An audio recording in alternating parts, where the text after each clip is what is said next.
Hello friends, welcome to science diary by Shalini में। आज हम बात करेंगे कम्युनिकेबल डिसीज़ और नॉन कम्युनिकेबल डिसीज़ के बारे में।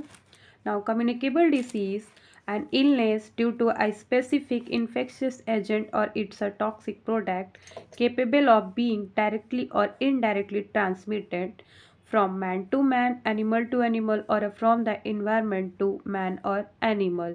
यानी कि जो कम्युनिकेबल डिसीज़ होती हैं वो एक दूसरे से ट्रांसफ़र हो जाती हैं। जो इन्फेक्शियस पर्सन होता है उससे, जो नहीं भी होता है इन्फेक्शियस, उसको भी वो अटैक कर देता है।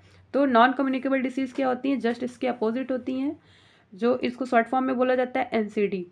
Non communicable disease which is a cause due to multiple cause and can not be transmitted directly और indirectly from one person to another person.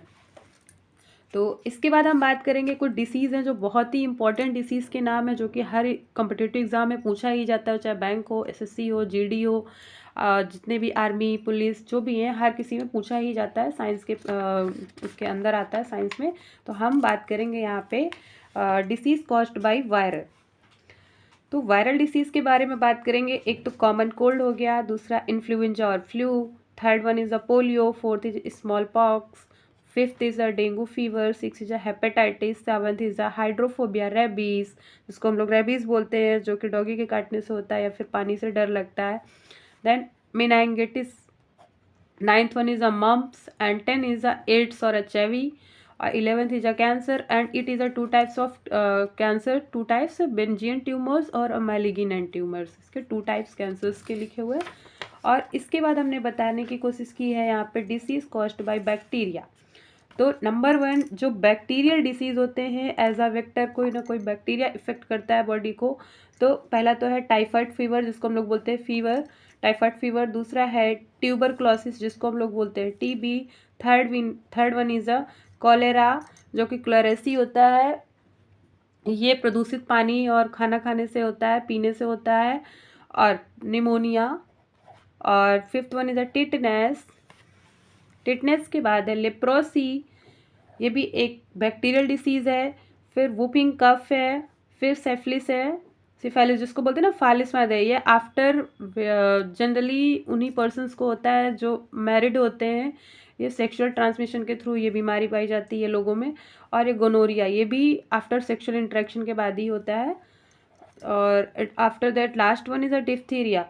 तो ये बहुत ही इंपॉर्टेंट डिसीज़ के नाम हैं, जो कि अच्छे से याद कर लीजिएगा, ये हर एग्ज़ाम में पूछे ही जाते हैं।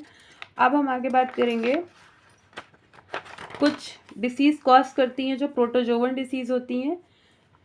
तो प्रोटोजोवन डिसीज़ में सबसे नंबर वन पे हमने लिखा है, बहुत ही इंपॉर्टेंट है, जो कॉमन डिसीज़ पूछी जाती है, जो कि है स्लीपिंग सिकनेस। और इसको ही बोलते हैं ट्रिपैनोसोमासिस। ट्रिपैनोसोमासिस, जो ट्रिपैनोसोमा एनिमल होता है, ये एज अ वेक्टर काम करता है। इसमें डिसीज़ यही कॉज करता है, यही एजेंट होता है। फिर काला अजार या ब्लैक फीवर बोलते हैं दूसरा। और third one is a dysentery या एम्बियोसिस, जो कि एंट अमीबा हिस्टोलिटिका अमीबा होता है, उसके थ्रू होता है। और चौथा है मलेरिया। मलेरिया जो कि एक मच्छर के काटने से होता है, जो कि फीमेल मच्छर होती है, एडीज। और पायरिया और पेरिडोंटाइटिस, जो कि दांतों में जो पायरिया हो जाता है इस बीमारी को। तो ये जितनी भी बीमारियां यहाँ पे दिख रही हैं, स्लीपिंग सिकनेस, टिपैनोसिस, कालाजर, डिसेंट्री, मलेरिया, पायरिया, ये सभी डिसीज़ जो कॉज होती है वो प्रोटोजोवन डिसीज़ है। अब हम बात करेंगे डिसीज़ कॉज्ड बाय हेलमिंथस। तो number one is a filaria, और इसको बोलते हैं, इस डिसीज़ को बोलते हैं फाइलेरियासिस और एलिफेंटाइसिस।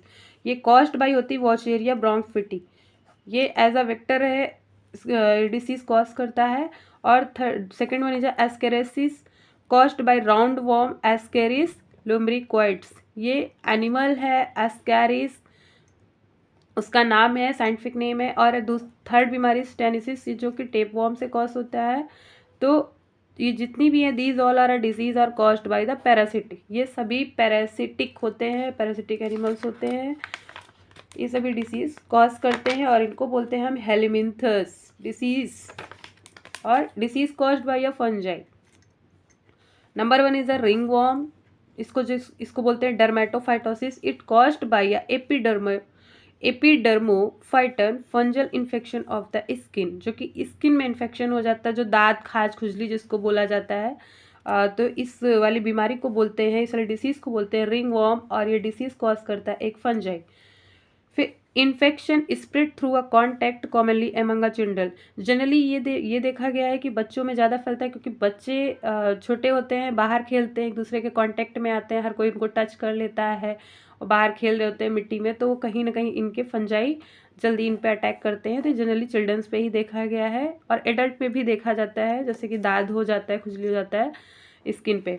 दूसरा है एथलीट फुट, जिसको बोलते हैं contagious fungal infection. It caused by tinea pedis. Taenia solium एक टेपवर्म बोलते हैं वाला एनिमल है, उसी को टेनिया पेट्स बोला गया है। It affects the skin on the feet, spread through direct contact with the infected person. ये डायरेक्टली इन्फेक्ट कर देता है पर्सन को। तो ये हमारे सारे 2 डिसीज़ हैं यहाँ पे, athlete foot and ringworm, बहुत पूछा जाता है एग्जाम में कॉमनली। तो ये दोनों diseases caused by fungal diseases. तो आज के वीडियो में आपने पढ़ा कि diseases caused by helminths, fungal, protozoans, viral diseases, bacterial disease.